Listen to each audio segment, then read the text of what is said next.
Pop culture usually depicts Cleopatra as a tragic, love-struck queen, a figure of melodrama whose beauty allegedly dictated the fate of the Mediterranean. That image is largely a Roman invention. This austere marble bust reveals a different person entirely, a highly educated administrator and political economist who prioritized fiscal strategy over glamour. When she inherited the throne in 51 BCE, she wasn't stepping into a golden age. She was taking control of a dying, bankrupt Ptolemaic kingdom at just 18 years old. Her father, Ptolemy XII, had incurred massive debts to Roman creditors, essentially mortgaging the entire country to bribe Roman senators into letting him keep his crown. While Egypt's treasury drained, Rome's influence grew. The Roman war machine systematically swallowed independent Mediterranean states, making Egypt the next target. Lacking legions to defeat Rome, she navigated a geopolitical reality.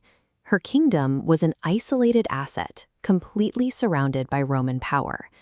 Since she could not win by Rome's rules of military conquest, she changed the rules of the game, utilizing a strategy of asymmetrical statecraft. Her first move was a domestic lockdown. For 300 years, her Greek Macedonian ancestors ruled Egypt as foreigners, largely ignoring the native population. She broke that tradition by mastering 9 languages, becoming the first ruler in her dynasty to speak the native Egyptian tongue of her subjects. She bypassed the hostile Greek elites in Alexandria by assuming the role of a living pharaoh. Her first recorded act as queen was her personal participation in the installation of the sacred Bucas bull, an ancient religious ceremony. This religious patronage secured the loyalty of the native agricultural class, the people who actually managed the nation's wealth. That wealth was driven by the Nile River. Its annual flooding was a reliable engine of wealth, depositing fertile soil that produced massive agricultural yields without the need for rainfall. She organized this output into a command economy. The state held absolute monopolies on oil, papyrus, and most importantly, the massive surplus of wheat. She then integrated Egypt into the Roman trade network by aligning her silver and bronze currency with the Roman denarius. She knew that Rome's million citizens relied on Egyptian grain to survive. By controlling the harvest, she held direct leverage over the stability of Rome's political system. With her economic base secure, she turned to transactional alliances, beginning with the arrival of Julius Caesar in Alexandria. Her meeting with Caesar was a calculated merger. Caesar required grain to feed his troops during a civil war.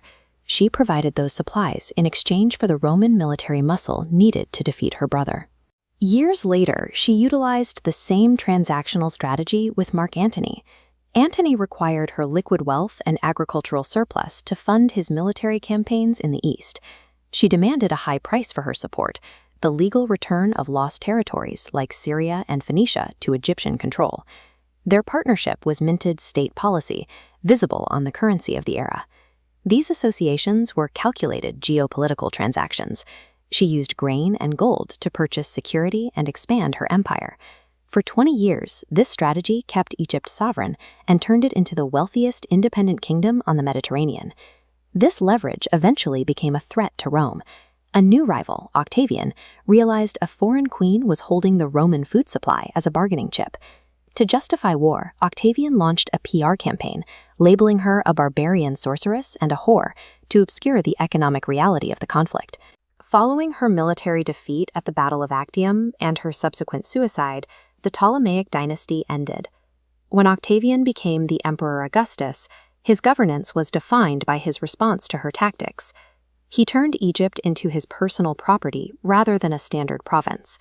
He even prohibited senators from visiting the country without his explicit permission, fearing another leader might use her playbook against him. Roman historians successfully preserved the myth of the tragic seductress, but the effectiveness of her economic strategy forced Rome to redesign the very architecture of the empire to ensure that grain weapon could never be used again.